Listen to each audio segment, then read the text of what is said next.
I'm so happy you guys are enjoying the Dr. React series. Please subscribe if you're enjoying the videos. I jumped into the comment section and I hear you loud and clear. Code Black is up next.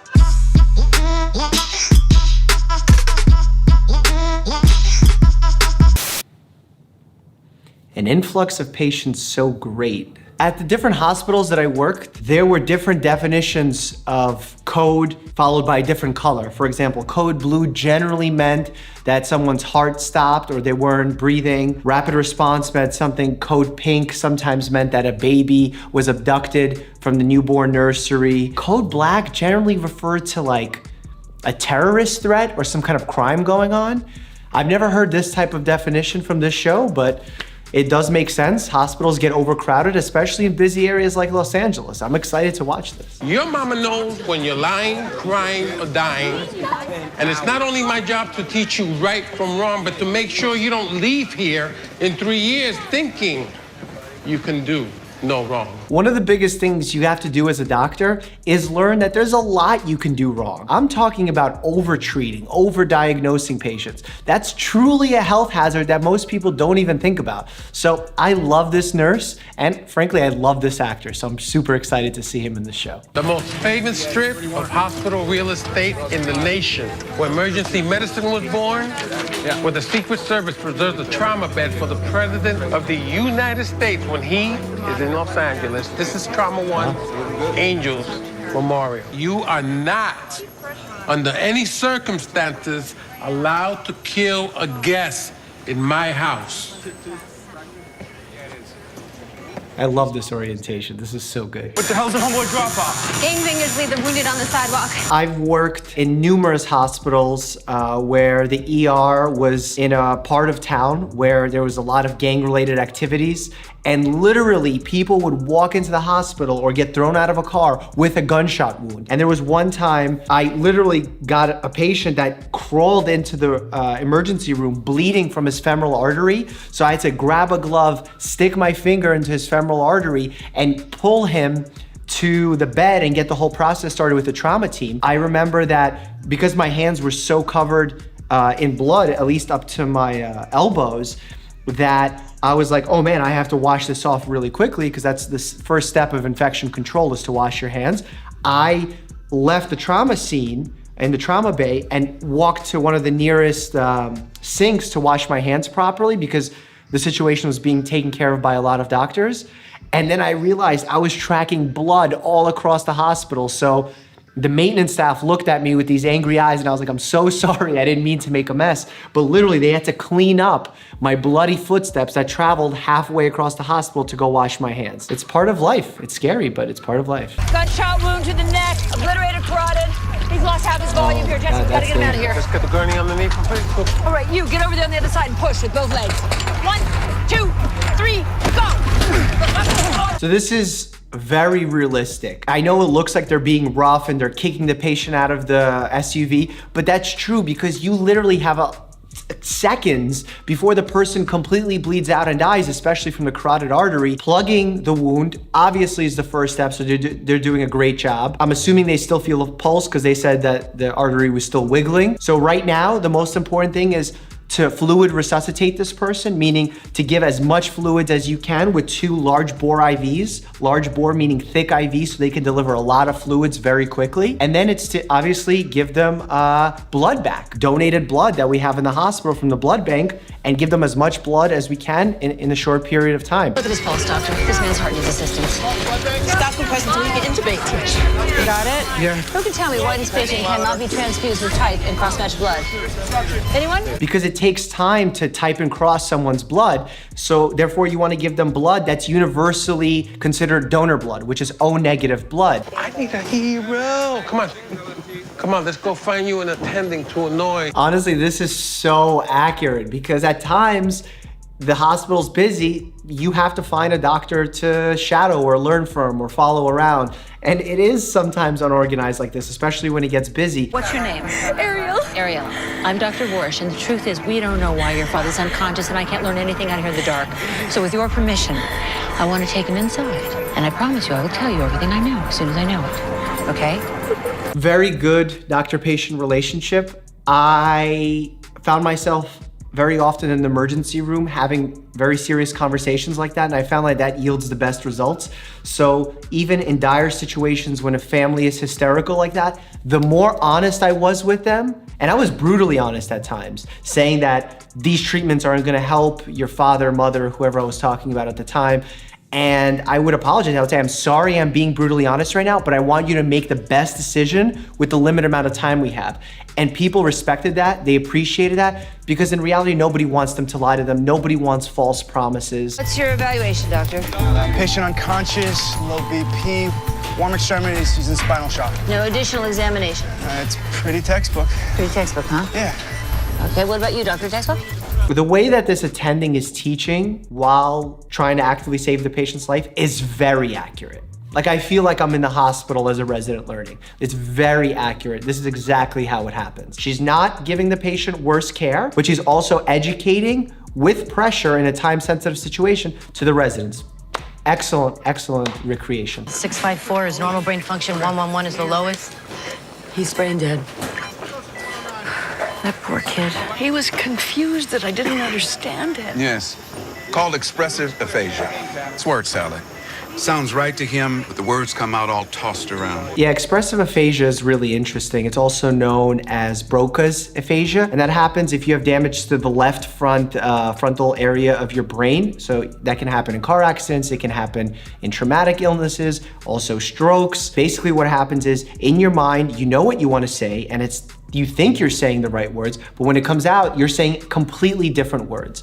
And the way that I memorized this when I was studying and learning about it was boca means mouth in Spanish, so it was like what's coming out of your mouth is wrong. TPA is a kind of miracle drug that has the potential to bust the clot up and reverse the stroke, but only if there's no actual bleeding yet in the brain. We're gonna need a scan to know for sure. So this is the one part about this that's pretty inaccurate. So most hospitals have stroke protocols. When a patient even comes in with remotely similar symptoms to a stroke, they instantly go to a CAT scan. They instantly get blood work drawn. You instantly page the internal medicine or family medicine residents to follow a stroke protocol. We instantly call the neurologist and get the robot out. And all of this happens right away because, again, you have a small time of window that you could actually give the TPA. So it's about the fastest way you can get things done. Never is it standing at bedside having conversations of, oh, let's get the CT scan and see if there's any bleeding going on. No. He's brain dead.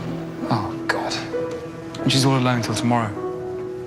Has someone called Child and Family Services to come get her? Yeah, but you know how that goes. It could be ours. It gets worse. He's an organ donor. Transplant team's on the way. And we can't wait for CFS. I have to tell her. This is definitely the most medically accurate show I've seen in such a long time.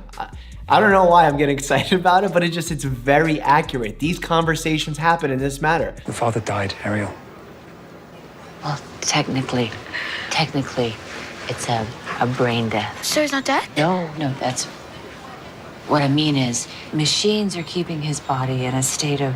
What are you saying? I'm trying to explain to you. No, you're not. What happened? Just giving it to me straight. I'm giving it to you straight. So he's dead, but technically not really, right? No, I want to go see him. I want to see him. I've had conversations like this. Again, the more brutally honest you can be, at least in the beginning, that's usually the best policy. My general strategy is to get as much of the information out there, console them as much as I can, but if they become hysterical, get upset, tell you to shut up, tell you to leave, never get offended, because what they say in those moments, that's not who they are as people. They're going through a moment of shock, emotional shock. I'll leave them alone in the room with maybe someone watching them, a nurse or someone else, but me, because I'm the one who gave the bad news. Give them some time, and then come see them when some time has gone by. And pretty much every time that I've done this conversation, they apologize, we hug. I understand that they've just lost a family member. I've gone through that in my life with my mom. I've actually had to ask residents to stop doing CPR on my mom, so I know what this feels like.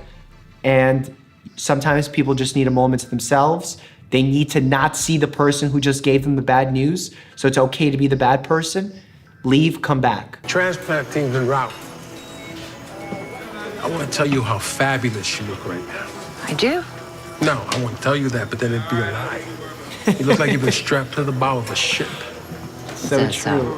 This is so true. Interesting about the transplant team, they are a skilled set of surgeons that come in and basically take the organs as soon as the time of death is called. Actually, when I was doing my training, when I was on the surgical unit, I was one of the people that was put in a room with the transplant team to call the time of death. You cannot start to operate on the patient, taking out the organs, harvesting the organs, what have you, until the person is completely dead. So we had to stand there until I didn't feel a pulse and my exam was negative. There was a lot of pressure, and there was a time where there wasn't a pulse, and then it came back, so I had to say, well, wait. And it was a lot of pressure on me being a young doctor, but I wanted to do what was right by the patient and waited until the heart completely stopped. The patient had no pain response, and only then did we begin taking out the organs so they could save someone else's life. No, don't do that. You don't need any more laugh lines, believe me. Me, have you looked at yourself in the mirror lately? I love their relationship. I love you it's so so real. much, I want to break you in half. I love you so much, I want to punch your face in.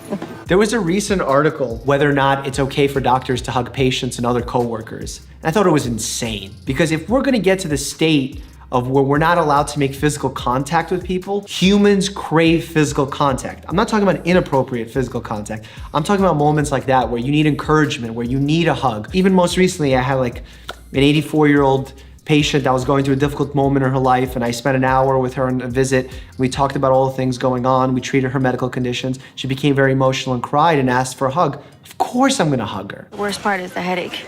I live above the boiler room in my building. The noise just keeps cracking my head open. Is there anything you can give me for that? You're 9 months pregnant. There's not a whole lot we can do other than give you Tylenol. I've tried that. It doesn't work. You using again? Excuse me? Mario, Scars on the inside of your arm, they're all track marks, right? None of your damn business. Bad bedside manner, obviously. I've never seen a more aggressive resident in questioning a patient. You're gonna get the patient angry, whether or not you're right or wrong. It could bring up old feelings or old habits that the patient had that can make them very emotional. They're gonna disconnect, they're not gonna follow what you're saying. No one's winning here by you doing that. Shame on you, sir. Where are you from? Norway? Center Station. Your son has a collapsed lung. We're gonna help him. How could you know that? If a Norwegian kid can't breathe, it's a pneumothorax. It's a genetic predisposition. I've never heard of that. I'm about to have spontaneous pneumothorax. A Norwegian child having a pneumothorax? I'm learning something from this show. I'm gonna look this up afterwards. Actually, let's look it up right now together. I'm curious what pops up here. A significant fraction of families with familial spontaneous pneumothorax have mutations in the gene. The fact that she's just guessing that this child has a pneumothorax without a physical exam is a little crazy for me. diesel fumes. Oh my God. What? What if it's She lives on carbon top of a monoxide? boiler room. Carbon monoxide poisoning can mimic flu symptoms. She said she lived above a boiler room, right? Oh my God, Mario, it gets you. But not really. Common symptoms of carbon monoxide poisoning is feeling sleepy, having a headache, fatigue, and the treatment is breathing in oxygen. You're not gonna like this, Neil. She has to perform a C-section on the rig. Sometimes you gotta be a cowboy, right? Oh, God. Oh, okay. Now, it's gonna happen very quickly. I want you to reach your hand inside as fast as you can. Carefully. Feel for the baby. When? Have you made the cut yet? Yes. Now. These are very crude instructions, but I guess in an emergent setting, this is what they need to do. It feels like they're making a rash decision here in doing a C-section like this with someone who's not a trained operator. There's so many mistakes that can happen. I don't know. I don't know what the right answer here is. I got her. How about suturing the patient back up so she doesn't bleed to death?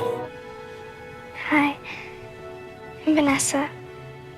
I'm Ariel. Oh, the organs were used to save her. Can you hear it? Yeah. I can hear it.